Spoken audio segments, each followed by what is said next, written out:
The Red Wheelbarrow by William Carlos Williams. Let's see about the poet. William Carlos Williams, 17 September 1883, Rutherford, new Jersey, USA में पैदा हुए। 4 मार्च 1963 को वो इस दुनिया से चले गए। तब उनकी एज 79 ईयर्स की थी। रदरफोर्ड, न्यू जर्सी में ही उनकी मृत्यु हुई थी। ऑक्यूपेशन से वो एक पोएट, राइटर और फिजिशियन थे। विलियम कार्लोस विलियम्स ने अपनी पढ़ाई यूनिवर्सिटी ऑफ पेंसिल्वेनिया से की थी। एज अ डॉक्टर वो पीडियाट्रिक और जनरल मेडिसिन दोनों में काम कर रहे थे और उनकी लिखावट का तरीका मॉडर्निज्म और इमेजिज्म था। पोइट्री के बारे में जान लेते हैं कि इसका स्टाइल ऑफ राइटिंग क्या है। इमेजिस्ट पोएम है जिसमें पोएट ऐसे वर्ड्स इस्तेमाल करता है जिससे जो पढ़ने वाले हैं उनका फोकस जो चीज़ वो बताना चाहते हैं उस पर हो जाता है और बहुत ही इजी लैंग्वेज में ये पोएम लिखते हैं। इमेजिस्ट और इमेजरी पोएम वो पोएम होती है जिसमें पोएट डिस्क्राइब करता है किसी पिक्चर को, पास्चर को, इमेजेस को, सीन को, इमेजिनेशन को या आइडियाज़ को। पोएम की लिरिक्स कैसी है? फ्री वर्सेस है, ब्लैंक वर्सेस है, क्योंकि इसमें कोई पंचुएशन मार्क नहीं है और ना ही इसमें कोई राइमिंग स्कीम है। और इस पोएम की थीम क्या है? The modern relationship between man and nature. ये पोएम एक मॉडर्निज्म पोएम है। तो मॉडर्निज्म पोएम की लिखने की शुरुआत यानी इसकी जो लिखने का मूवमेंट है कब स्टार्ट हुआ? अर्ली 20th सेंचुरी में इस ऐसी पोएम लिखने की शुरुआत हुई। मॉडर्निज्म पोइट्री का लिखने का जो तरीका है वो जो ट्रेडिशनल पोइट्री लिखने के तरीके हैं जो पहले हुआ करते थे उससे बहुत ही डिफरेंट होता है और इसका मेन फोकस कंटेम्प्रेरी एलिमेंट यानी प्रेजेंट या करंट एलिमेंट्स पर डिपेंड करता है। मॉडर्निज्म पोइट्री पोएट की इमेजिनेशन को, मेमोरीज को, पर्सनल, इमोशनल या कल्चर व्यू को डिस्क्राइब करता है। मॉडर्निज्म पोइट्री लिखने के तरीके में कोई भी रूल्स फॉलो नहीं किए जाते हैं, यानी कितने सिलेबल्स यूज़ होंगे या कितने वर्ड्स यूज़ होंगे एक लाइन में, ये सारे रूल्स को वो फॉलो नहीं करते हैं, बल्कि पोएट अपने ओन रिदम को फॉलो करते हैं। और ये पोएम हमेशा फ्री वर्सेस या ब्लैंक वर्सेस में लिखा जाता है क्योंकि इसमें कोई राइमिंग स्कीम नहीं होती है और ना ही कोई पंचुएशन मार्क का इस्तेमाल किया जाता है। इंस्पिरेशन ऑफ दिस पोएम, जब विलियम कार्लोस विलियम्स पैज़ैक जो न्यू जर्सी में हैं वहाँ पर वो अपनी एक पेशेंट को एग्जामिन करने गए थे जो बहुत ही यंग गर्ल थी और उसके बचने के चांसेस भी नहीं थे। उसी चिंता में वो वहाँ बैठे थे कि उनकी नज़र खिड़की के बाहर पड़ी तो उन्होंने वहाँ एक सीन देखा कि बाहर एक व्हील बैरो है यानी एक पहिए का ठेला है जो लाल कलर का है और जिसके आसपास मुर्गियां हैं। विलियम्स ने इसी सीन को अपने पोएम में डिस्क्राइब किया है।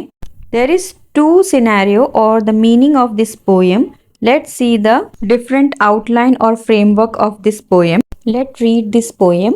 सो much depends upon a red wheelbarrow glazed with rain water beside the white chickens। ये जो पोएम है इसमें कोई भी पंचुएशन मार्क नहीं है और इसकी शुरुआत होती है स्मॉल लेटर से जो ट्रेडिशनल पोएम राइटिंग से बिल्कुल ही अलग है और ना ही इसमें कोई राइम स्कीम है। बस इसमें एक म्यूजिक है जो पोएट की अपनी ओन दी हुई है वर्ड्स के ज़रिए। यहाँ पर पोएट कह रहा है कि सो मच डिपेंड्स अपॉन कि ज़िंदगी बहुत डिपेंड करती है किस पर? अ रेड व्हील बैरो पे, लाल कलर के एक पहिए के ठेले पर जो ग्लेज्ड विथ रेन वाटर जो पानी की बूंदों की वजह से चमक रहा है, यानी बारिश गिर चुकी है और जो पानी की बूंदें हैं रेड व्हील बैरो पे चिपकी हुई है और जब सूरज की रोशनी इस पर पड़ी तो वो बूंदें चमकने लगी। तो ऐसा लग रहा है कि वो जो बारिश की बूंदें हैं उसकी वजह से ये जो रेड व्हील बैरो है वो चमक रहा है। बिसाइड द वाइट चिकन और जिसके आसपास वाइट चिकन्स हैं। पोएम पढ़ने से हमें इसका इतना ही मतलब समझ में आता है, लेकिन इसके पीछे जो मतलब है उसको अब समझ लेते हैं। यहाँ पे जो पोएट ने सीन डिस्क्राइब किया है, इसमें रेड व्हील बैरो है और पानी का जिक्र किया है और आसपास वाइट चिकन्स है। यानी पोएट ऐसी जगह पे गया है जहाँ पर खेती बाड़ी का काम होता है। और ये जो रेड व्हील बैरो है ना, वो जो फार्म और एग्रीकल्चर वर्क होता है उसमें बहुत ही वैल्यू रखता है। इसलिए पोएट यहाँ पर कह रहा है कि जो रेड व्हील बैरो है वो एक कॉमन ऑब्जेक्ट है, लेकिन ये बहुत वैल्यू रखता है एग्रीकल्चर और फार्म वर्क में। फिर भी इसे इस तरह से बारिश में छोड़ दिया गया है और जिसके आसपास चिकन्स दाना चुग रही हैं। और ये रेड व्हील बैरो बारिश के पानी में पूरा का पूरा भीग चुका है। और ये तो सभी जानते हैं कि रेड व्हील बैरो लोहे यानी आयरन का बना होता है। इस तरह से पानी में बाहर रखने से इस पे जंग यानी रस्ट लग जाएगा और मुर्गियां इसे गंदा कर देगी और ये खराब हो जाएगा। यहाँ पर पोएट ने डेथ को सिंबलाइज किया है और पोएट जो है इसने ये सीन ऐसी जगह पर देखा है जहाँ पर वो एक बीमार यंग गर्ल को देखने के लिए गया था जो डेथ के बहुत ही करीब थी। पोएट के दिमाग में वही चल रहा था कि ये जो लड़की है वो बचने नहीं वाली है। जिस तरह से ये जो रेड व्हील बैरो बहुत वैल्यूएबल ऑब्जेक्ट है फार्म और एग्रीकल्चर वर्क में, उसी तरह से इंसान की लाइफ भी बहुत वैल्यूएबल है।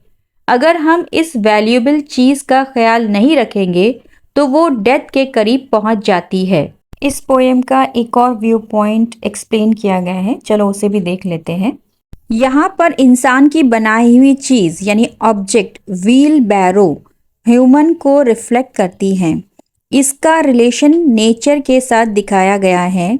रेड व्हील बैरो जो अनयूज्ड और निग्लेक्टेड बाहर खड़ा हुआ है, जिसे रेन वाटर धोकर चमका रहा है और जो चिकन्स है वो इसके आसपास घूम रही है ताकि वो इसे कंपनी दे सके। और ऐसा लगता है कि ये व्हील बैरो नेचर का एक हिस्सा है। इस सीन में इंसान नहीं है और इंसानों का ना होना व्हील बैरो के लिए अकेलेपन को बताता है और रेड व्हील बैरो पर ध्यान देने के लिए नेचर को अप्रिशिएट करने पर मजबूर करता है। वैसे तो हर रीडर का पढ़ने के बाद में अपना अपना व्यू पॉइंट होता है। I have explain you 3 types of view point by reading this poem. I hope this is helpful for you.